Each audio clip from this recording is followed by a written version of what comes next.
আসসালামু আলাইকুম। সিমাই রান্না করছি, লাচ্ছা সিমাই।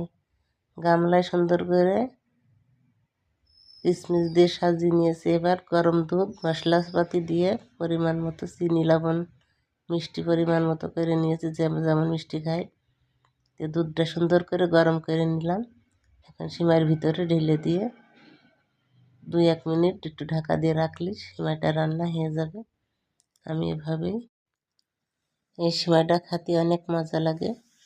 আর সঙ্গে রুটিও বানিয়ে নিচ্ছি। আমার মেয়ের খুব খেতে ইচ্ছা করেছে, তাই দেখেন এই 2-1 মিনিটের ভিতরে সিমাই রান্নাটা হয়ে যাবে, জমে যাবে 2-1 মিনিট ঢেকে রাখলে। এরপরে ময়দার রুটি বানানো হচ্ছে। এদিকে রুটি দিয়ে সিমাই দিয়ে খেতে খুব মজা।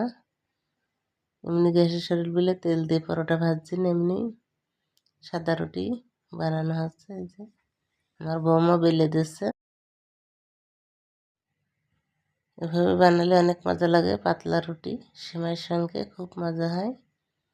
দেখেন রুটিগুলো এক এক করে অনেকগুলোই বানানো হয়ে গেছে। আল্লাহ হাফেজ।